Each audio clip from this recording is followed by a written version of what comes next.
ಸಂಕ್ರಾಂತಿ ಆದ ಮಾರನೆಗೆ ಚಿಕನ್ ಮತ್ತು ಮಟನ್ ಮಾಡಿ ಹೊಸ್ದುಡ್ಕೊ ಅಂತ ಮಾಡ್ತಾರೆ. ನಮ್ಮ ಮನೆಯಲ್ಲೂ ಚಿಕನ್ ಮಟನ್ ಎಲ್ಲ ತರಿಸಿದ್ದೀವಿ, ಪ್ರಿಪ್ರೇಷನ್ ಮಾಡಬೇಕು. ಚಿಕನ್ ಬಿರಿಯಾನಿಗೆ ಹಸಿರುಮೆಣಸಿಕಾಯಿ, ಬೆಳ್ಳುಳ್ಳಿ, ಶುಂಠಿ,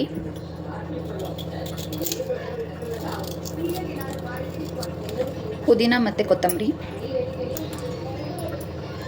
ಏಲಕ್ಕಿ, ಲವಂಗ, ಚಕ್ಕೆ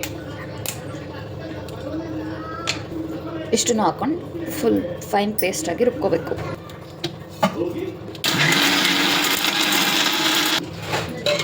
ಈ ಥರ ಆಗಬೇಕು.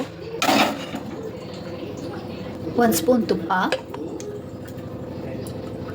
ಒಂದು ಸ್ವಲ್ಪ ಎಣ್ಣೆ, ಒಗ್ಗರಣೆಗೆ ಈರುಳ್ಳಿ,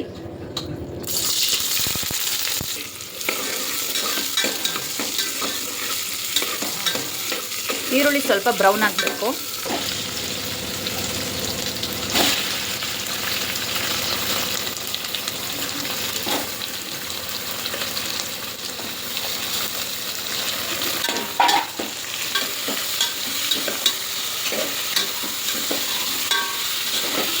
ಸ್ವಲ್ಪ ಉಪ್ಪು, ಚಿಕನ್ ಈ ಥರ ಸ್ವಲ್ಪ ಫ್ರೈ ಆಗಬೇಕು. ಅದಾದಮೇಲೆ ಟೊಮೊಟೊ ಹಾಕಬೇಕು.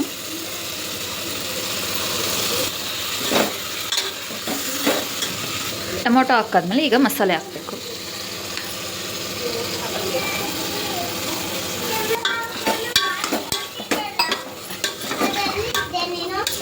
ಮಸಾಲೆ ಸ್ವಲ್ಪ ಹಾಗೆ ಫ್ರೈ ಆಗಬೇಕು.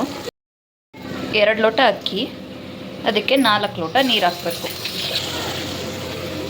ಸ್ವಲ್ಪ ಗರಂ ಮಸಾಲ, ಹಾಗೆ ಸ್ವಲ್ಪ ಕಸೂರಿ ಮೆಥಿ, ಒಂದು ಸ್ವಲ್ಪ ಮಿಕ್ಸ್ ಮಾಡಬೇಕು. ಈಗ 4 ಲೋಟ ನೀರು ಹಾಕ್ತೇವೆ.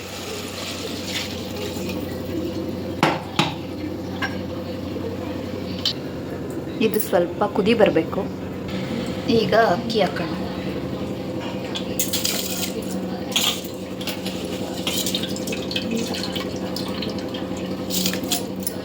ಈಗೆಲ್ಲ ಚೆನ್ನಾಗಿ ಮಿಕ್ಸ್ ಮಾಡಿ ಲಾಸ್ಟಲ್ಲಿ ಸ್ವಲ್ಪ ಉಪ್ಪು ನೋಡಿ, ಕೊನೆಯದಾಗಿ ನಿಂಬೆಹಣ್ಣು ರಸ ಬಿಟ್ಟರೆ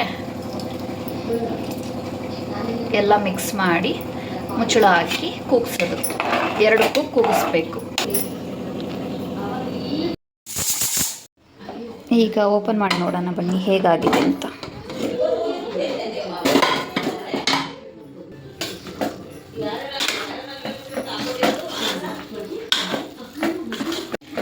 ನೋಡೋಕ್ಕಂತೂ ತುಂಬ ಚೆನ್ನಾಗಿ ಕಾಣಿಸ್ತಾ ಇದೆ.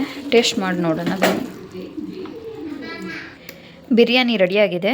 ಇವಾಗ ಟೇಸ್ಟ್ ಮಾಡಿ ಹೇಗಿದೆ ನೋಡೋಣ ಬನ್ನಿ. ಫಸ್ಟ್ ತನ್ವಿಗೆ ತಿನ್ನಿಸ್ತೀನಿ, ಅವಳು ಹೇಗಿದೆ ಅಂತ ಹೇಳ್ತಾಳೆ.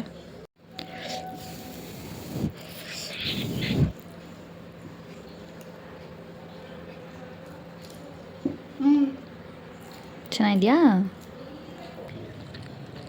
ತುಂಬ ಚೆನ್ನಾಗಿ ಬಂದಿದೆ ಬಿರಿಯಾನಿ. ಒಂದ್ಸರಿ ಟ್ರೈ ಮಾಡಿ ನೋಡಿ.